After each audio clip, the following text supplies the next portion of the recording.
Hi అండి, అందరూ బాగున్నారా? అందరూ బాగోవాలి, అందులో మనం ఉండాలి. ఈరోజు నేను కొన్ని థింగ్స్ చేసుకున్నానండి. ఇంట్లోకి నాకు కొన్ని అవసరం పడి అన్నీ చేసుకుంటూ ఉన్నాను. అవి ఏంటనేది మీరు ఈ వీడియోలోకి వెళ్ళి చూసేయండి. వీడియో నచ్చితే లైక్, షేరు, సబ్స్క్రైబ్ చేయడం అస్సలు మర్చిపోవద్దు.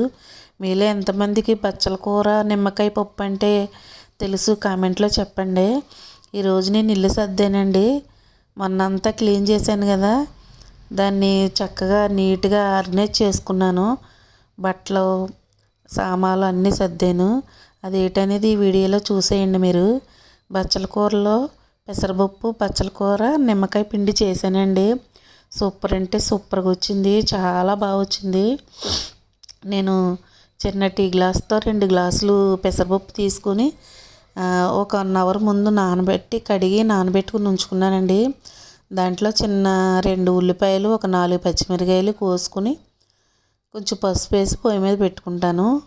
ఈ బచ్చల కూర కడిగేసి శుభ్రంగా చక్కగా ఆకులుగా లేకుండా కట్ చేసుకున్నానండి, చిన్నగానే. పప్పులో బాగా ఉడుకుతుందని ఫ్రెష్ అలా పాదును కోసుకొచ్చి చక్కగా కడిగేసి కట్ చేసి పప్పులో వేస్తే టేస్ట్ ఉందండి. సూపర్ ఉంది. దాంట్లో నిమ్మకాయ పిండడం వల్ల పులుపుకి ఇంకా సూపర్గా ఉంది. నానబెట్టాను కదండి, పెసరపప్పు అనేది తొందరగా ఉడికిపోతుంది. మనకు ఉడికేటప్పుడు ఇలాగ పైకి పొంగు తిట్లాగా తేలుతుంది అనుకో, అది తీసేసుకోవాలండి. కొంచెం ఏమైనా కడిగినా కూడా ఆ పొంగులో ఏదైనా ఉంటుందేమో డస్ట్ అని అనిపించి తీసి పక్కన పడేసి, తర్వాత పప్పు ఉడికిందండి. 3% ఉడికిన తర్వాత నేను అందులో ఫస్టే పచ్చిమిరకాయలు, ఉల్లిపాయలు వేసాను కదా, ఈసారి ఆకు కూడా వేసేసి చక్కగా బాగా కలిపి కొంచెం వాటర్ పోసానండి. ఎందుకంటే గట్టిగా ఉంది కదా, ఉడకడానికి ఆకు ఉడకాలి కాబట్టి. పప్పు అనేది తొందరగానే ఉడికిపోయిందండి. నిమ్మకాయ అనేది ఫస్ట్ మనం వేడి మీద పిండుకోకూడదు, తర్వాత పిండుకోవాలి. ఇప్పుడు పోపుకైతే మెయిన్ ఇంగ్రీడియంట్స్ ఏంటంటే వెల్లుల్లిపాయ మంచి సువాసన వచ్చి పప్పు టేస్ట్గా ఉంటుందండి. నేను పోపు దినుసులు వేసి వెల్లుల్లి, కరివేపాకు, ఎండుమిర్చి అన్నీ వేసి చక్కగా వేగిన తర్వాత పప్పు అందులో వేసి ఒక 2 నిమిషాలు ఉడకనిచ్చానండి. తాలింపు వేసిన తర్వాత అలా ఉడకనిస్తే టేస్ట్ బాగుంటుంది. తర్వాత 2 నిమ్మకాయలు పిండుదామని తీసాను, కానీ కాయలు పెద్దగా ఉండడం వల్ల ఒక్క నిమ్మకాయే పులుపు ఎక్కువ వచ్చింది. దానివల్ల ఒక్క నిమ్మకాయే సరిపోయిందండి. చేతులు జారిపోతున్నాయి. తర్వాత ఈ నిమ్మకాయ పిండిని గిన్నెలోకి తాలింపు పెట్టిన పప్పు డిసోట్ చేసేసుకుంటున్నాను నేను. ఈ డిసోట్ చేసేసుకుని చక్కగా స్టీల్ గిన్నెతో మనం చౌ చేసుకుంటే సరిపోతుందండి. మనం ఇలా చేసుకోవడం వల్ల మనకి పాడవకుండా చక్కగా నైట్ వరకైనా నీట్గా ఉంటుంది పప్పు అనేది. పెసరపప్పు తొందరగా పాడవద్దు కదా, నిమ్మకాయ పిండడం వల్ల అది తొందరగా పాడవదు. చక్కగా వేడి రైసు, చక్కగా గుజ్జుగా పప్పు, కొంచెం నెయ్యి వేసుకుని తింటే సూపర్గా ఉంటుందండి. ఒక్కసారి ఈ కాంబినేషన్ చేసి చూడండి, చాలా బాగుంటుంది. ఈ నిమ్మకాయ పిండడం వల్ల ఏంటో కానీ ఇంకా టేస్ట్ వచ్చిందండి. నేనైతే బచ్చల కూరకు నిమ్మకాయ బాగుంటుందని అనుకోలేదు అసలు, కానీ టేస్ట్ అయితే చాలా బాగుందండి. కంపల్సరిగా మీరు వండి టేస్ట్ చేసి నాకు కామెంట్ చేయడం మర్చిపోకండి. తర్వాత భోజనాలు అయిపోయినాయి కదండి. ఇది సాటర్డే వ్లాగ్ అండి. భోజనాలు అయిన తర్వాత చక్కగా మా రిమైండింగ్ పని ఉంటుంది కదా, చక్కగా గిన్నెలు అనేది నీట్గా వాష్ చేసేసుకుంటున్నాను. మీకు చెప్పాను కదా, మన వీడియోలో చూపించాను విమ్ లిక్విడ్ ఎలా తయారు చేసుకోవాలనేది. చూడని వాళ్ళు ఉంటే మన ఛానల్లోకి వెళ్ళి చూడండి. చక్కగా దాంతోనండి తల మెరిచిపోతున్నాయండి. గిన్నెలు అంటేనే నీట్గా వచ్చేస్తున్నాయి, చక్కగా మెరిసిపోతున్నాయి.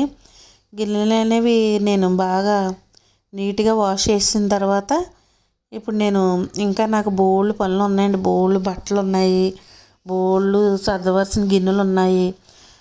నా దగ్గర కురుడి కొబ్బరిలు ఉన్నాయి. దాంతో ఈరోజు నేను కొంచెం ఎండు కొబ్బరి చేసుకుందాం, కొంచెం ఎండు పౌడర్ చేసుకుందాం అని అనుకుంటున్నాను.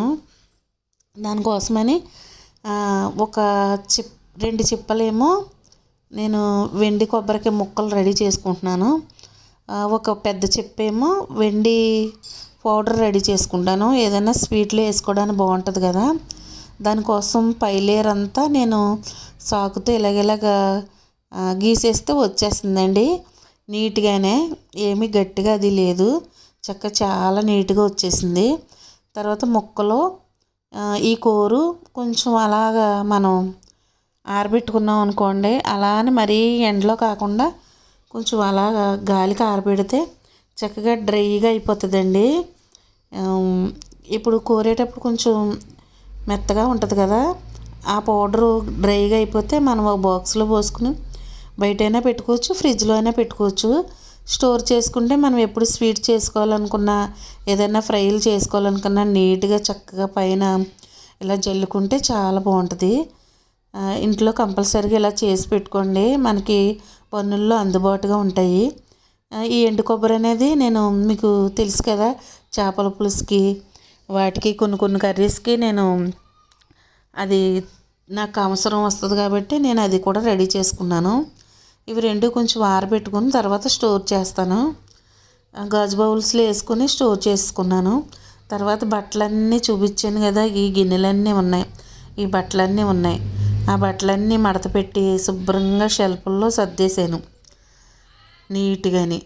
లేదంటే నీట్గా అంటే నాకు వచ్చినట్టు చదివాను అనుకోండి, మళ్ళీ మీరు గజిబిజిగా ఉన్నాయి, ఇలా ఉన్నాయి, అలా ఉన్నాయని అనుకుంటారు. నాకు వచ్చినట్టు నేను చక్కగా సర్దేసుకున్నానండి. ఇప్పుడు కర్టెన్స్ వేసేస్తాను. తర్వాత వంట రూమ్లో కూడా గిన్నెలు అయ్యి తోమాను కదా, ఇదంతా చిందరవందరగా ఉంది, ఇది కూడా నీట్గా సర్దేస్తానండి. ఇప్పుడు ఇవన్నీ చదిరేసుకుంటే మనకి మనసు ప్రశాంతంగా ఉంటుంది. సండే వ్లాగ్ కూడా వస్తుంది మీకు రేపు. ఈరోజు ఇవన్నీ సర్దేస్తాను నీట్గానే. మనంతా క్లీనింగ్లు అయినాయి కదా, ఇప్పుడు సదిరేసుకున్నాం అనుకోండి చక్కగా మనకి ఇంకా మళ్ళీ అస్తమాను క్లీన్ చేయవలసిన పని ఉండదు. 1 మంత్కి ఒకసారి ఇలాగా చక్కగా నీట్గా క్లీన్ చేసేసుకుంటే మనకి డస్ట్ అనేది ఉండదన్నమాట. ఇంకేంటండి, మన ఛానల్లో మంచి వంట రెసిపీస్ ఉన్నాయి. మీకు నచ్చినట్టయితే ఛానల్లోకి వెళ్ళి లైక్, షేరు, సబ్స్క్రైబు చేయడం అస్సలు మర్చిపోవద్దండి. నేనైతే నీట్గా సర్దేశాను. సర్దిన తర్వాత ఎలా ఉందో కూడా మీకు చూపిస్తాను చూడండి. మీరైతే పండగ పనులు మొదలెట్టారా? నేనైతే పండగని కాదులేండి, వేరే పర్పస్ మీద మొన్నంతా మీకు వీడియోస్లో చెప్పాను కదా, దానివల్ల శుభ్రంగా క్లీన్ చేస్తానండి. ఈ రోజుకైతే ఇంకా ఇంతవరకు చేయగలిగాను, షూట్ చేయగలిగాను. ఇంకేంటంటే మీరు ఎంతవరకు చేసుకుంటున్నారో, పండగ పనులు మొదలెట్టారా లేదా నాకు కామెంట్లో చెప్పడం మర్చిపోవద్దు. బాయ్ అండి. ఇంకా ఈ వీడియో ఇక్కడితో ఎండ్ చేసేద్దామని అనుకుంటున్నాను. ఇంకా బోళ్ళు ఉన్నాయండి, అవన్నీ సర్దాలి. బాయ్ అండి.